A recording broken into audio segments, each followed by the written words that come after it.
Good morning children.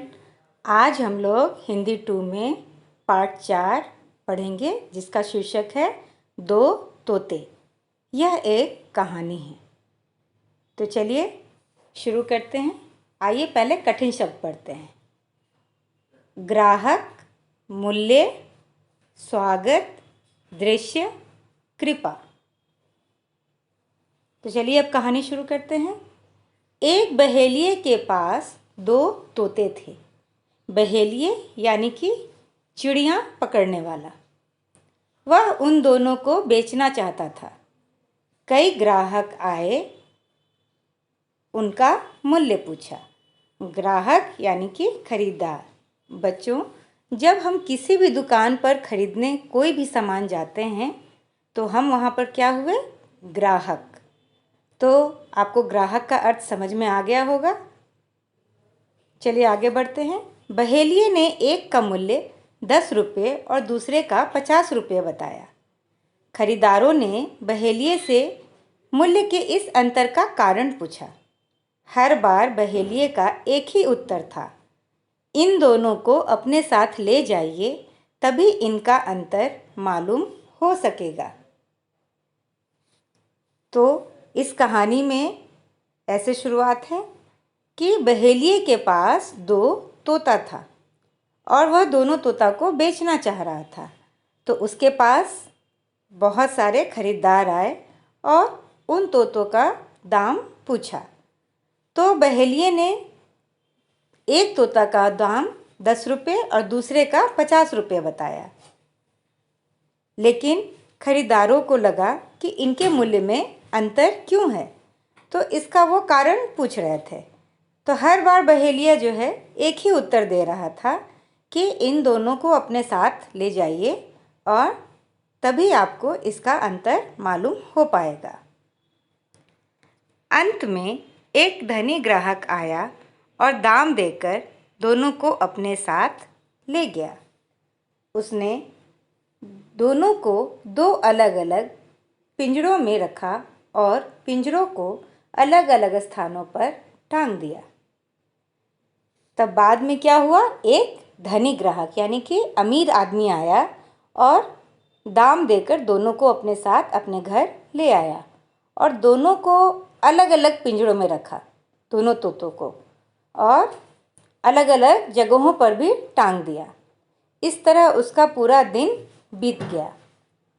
अगले दिन सुबह वह धनी उठा तो पहले 50 रुपये वाले तोते के पास गया। उसे देखकर तोता मीठी बोली में बोलने लगा, आइए, स्वागत, आपका दिन शुभ हो। धनी यह सब सुनकर बहुत खुश हुआ। फिर क्या हुआ? दूसरे दिन सुबह जब धनी उठा तो वह सबसे पहले 50 रुपये वाले तोते के पास गया। तो उसको देखते ही जो तोता है वह बोला, आइए, आपका स्वागत है और आपका आज का दिन शुभ हो। तो यह सुनकर धनी बहुत खुश हुआ। ऐसे भी बच्चों, जब हमें कोई शुभकामनाएं देता है या अच्छी बातें बोलता है तो हमें भी सुनने में अच्छा लगता है। तो हमें भी किसी को भी अच्छी बात बोलनी चाहिए, मीठी बोली बोलनी चाहिए, जिससे दूसरों को भी अच्छा लगे। तो चलिए अब आगे बढ़ते हैं। अब उसे यह जानने की इच्छा हुई कि देखें दूसरा तोता क्या कहता है। वह उसी समय दूसरे तोते के पास पहुंचा, पर यह क्या? यह तोता तो उसे देखते ही चीख चीख कर कहने लगा, अरे, इसे मारो, लूट लो इसे। जब वह दूसरे तोता के पास पहुंचा, जब उसकी इच्छा हुई कि चलो कि अब दूसरे तोता को देखें कि वो क्या कहता है, तो जैसे ही वह उसके पास पहुंचा तो वह चिल्लाने लगा और चीख चीख कर कहने लगा, अरे, इसे मारो, लूट लो इसे। धनी यह सुनकर क्रोधित हो गया।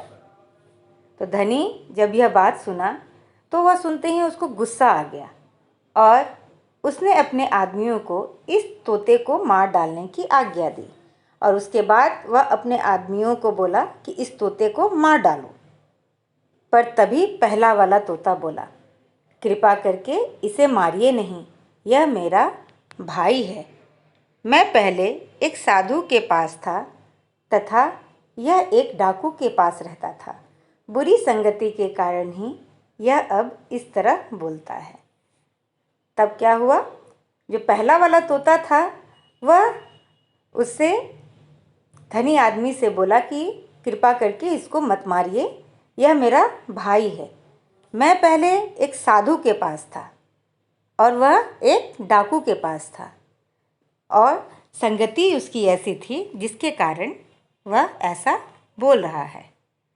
तो यानी कि उसकी संगति क्या थी, बुरी संगति के कारण वह ऐसा बोल रहा था। अब दोनों के मूल्य का अंतर धनी की समझ में आ गया था। सचमुच जो जैसी संगति में रहता है वैसा ही बन जाता है। तो बच्चों, आपने यहाँ देखा ना, दोनों तोते के जो मूल्य में अंतर था वो क्यों था? उनके गुणों के कारण था। क्योंकि एक में अच्छा गुण था और दूसरे में बुरा गुण था, और उनके ये गुणों में जो अंतर था उनकी संगति के कारण था। तो एक में अच्छे गुण क्यों थे? क्योंकि वो अच्छी संगति में था, और दूसरे में बुरे गुण क्यों थे? क्योंकि वो बुरी संगति में था। तो हमें हमेशा अच्छी संगति चुननी चाहिए। तो इस कहानी से हमें यह सीख मिलती है कि हमारी जैसी संगति होगी हम वैसे ही बन जाएंगे। बच्चों, आप लोग इस कहानी को फिर से पढ़ेंगे और समझेंगे। चलिए आगे बढ़ते हैं। यहाँ पे कुछ आपके शब्दार्थ दिए हुए हैं, इनको आप पढ़ेंगे, समझेंगे, याद करेंगे और अपनी कॉपी में लिखेंगे। पहला शब्द है बहेलिया, यानी कि पक्षियों को जाल में पकड़ने वाला। दूसरा मूल्य, कीमत, अंतर, फर्क, ग्राहक, खरीदार, कृपा, मेहरबानी। तो बच्चों, ये आपके 5 शब्दार्थ दिए हुए हैं, यानी कि शब्दों के अर्थ। इन्हें आप लोग अच्छे से याद करेंगे। आज के लिए इतना ही। धन्यवाद।